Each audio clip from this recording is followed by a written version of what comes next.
Lord of the Mysteries. Chapter 1382. Home Ground Advantage. As Amon spoke, Klein appeared to be listening, but he had actually attempted to leave Sapphira Castle. This wasn't because he wanted to give up or surrender, nor was it because he was too timid and subconsciously considered fleeing first. Instead, he believed that this was the best solution for the current situation.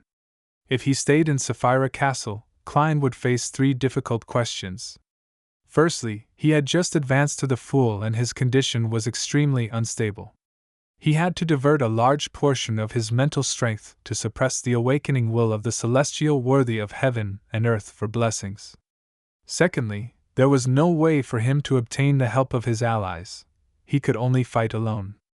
Thirdly, under the situation that everyone could influence Sapphira Castle, even if Klein had a deeper level of control over Sapphira Castle, he wouldn't be able to express an overwhelming advantage. He might even be disrupted in his use of Sapphira Castle because his opponent was good at making use of loopholes and creating bugs, making it difficult for him to reach the same level as him.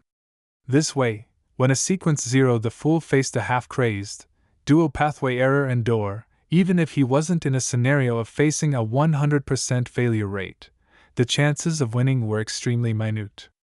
And by taking the opportunity to escape Sapphira Castle, Klein could immediately obtain the help of his allies to reverse the situation between the two.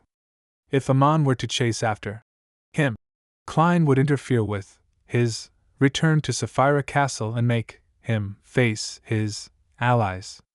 At that time, the primordial demoness would definitely not attack again.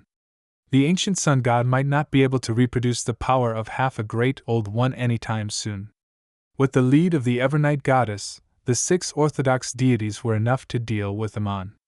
Even if Amon, who was in control of all the authorities of the Error and Door domains, wasn't easily killed, the orthodox deities would definitely be able to weaken him and seal him. After Klein stabilized his mental state and deepened his control over Sapphira Castle, he could then kill him in a targeted manner. This process was almost irreversible, even if the ancient sun god could still produce the level, status, and strength from before. His limit appeared to be suppressing 3 orthodox deities at the same time, and this didn't include the Evernight goddess.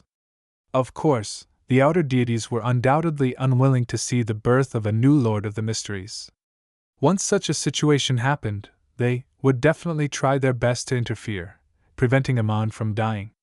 However, before the world barrier collapsed, the influence they could exert would be rather limited, and it might not be of much use. Just like before, Klein believed that the combined powers of the dark side of the universe and the chained god were inferior to the hidden sage. Even if the outer deities managed to affect the situation, Klein wouldn't suffer any losses. After all, those existences wouldn't allow Amon to kill him either.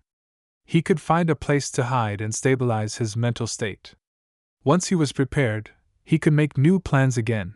The foggy town of the Evernight goddess was a very good choice. If Amon didn't chase after him and remained inside Sapphira Castle, Klein could use his identity as the owner of Sapphira Castle to influence the control of all kinds of matters within at any moment, preventing Amon from doing anything in Sapphira Castle. Even if he wanted to use the Crimson Star to deal with the Tarot Club members, it would be impossible. In short, it would be extremely difficult for either of them to use Sapphira Castle well, but destroying the other party's attempts was definitely simple. Under such a stalemate, Klein had time to stabilize his mental state, deepening his control over Sapphira Castle, slowly turning the situation around.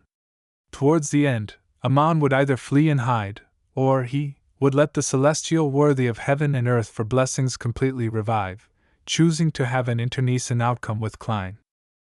Therefore, although he didn't have the time to analyze the pros and cons, Klein quickly came to a conclusion. Leaving Sapphira Castle now was the best choice. However, just as his consciousness sank to the edge of Sapphira Castle, he saw a crystal monocle. This item appeared in time, crushing Klein's hopes of escaping. "Did you think I'd leave such an obvious loophole? Of course, you can stop me from leaving Sapphira Castle at any time." Amon curled his index finger and pressed it against the monocle as he smiled. Behind the chair that he was sitting on, the resplendent symbol rapidly changed. At times it was formed from symbols corresponding to parasitizing, time, and fate. At times it was a series of doors. These two different symbols appeared one after another, making it impossible to truly be fixed. Klein didn't hear what Amon said. The moment he failed, he created a real realm of mysteries, a complete divine kingdom of the fool. Light and shadows instantly changed in front of Amon's eyes. It brought with it the disappearance of the grand palace, modeled table, and luxurious high-backed chair, bringing with it an ancient castle. Amon wasn't sure what the ancient castle looked like. This was because he was standing in a corridor inside the castle. He could only sense the various changes in Sapphira Castle and see with the limited vision he had. The corridor was unusually dark and gloomy. The corridor stretched endlessly. There were silver-colored elegant candlestands spaced widely apart, each producing a dim and yellow glow. There were dark red wooden doors on both sides of the corridor that seemed to connect to different rooms. There was no sound from the rooms, making it virtually impossible to know what was hidden inside. Amon casually glanced at it and smiled with interest. Interesting. As the most powerful cryptologist, he naturally knew that this was a divine kingdom, one that couldn't be broken through with brute force. This was because every door was reassembled with different items. If he forcefully broke through them, he would trigger unknown effects. Amon didn't underestimate the abilities and intelligence of a Sequence Zero the Fool. He didn't plan on experiencing any more surprises or accidents. However, once the Divine Kingdom's rules were fixed, its owner would similarly be restricted to a certain extent. To put it simply, Klein was definitely in one of the rooms, not somewhere else. One had to bear the corresponding responsibility for the benefits obtained. You want to use this method to stall for time and stabilize your mental state? Amon whispered as though he was talking to an invisible person. Then, wearing a pointed hat and a classic black robe, he walked to the nearest dark red wooden door. There were no holes on the wooden door, so he couldn't see the exact situation inside.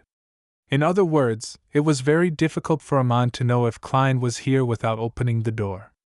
The corners of Amon's mouth curled up slightly.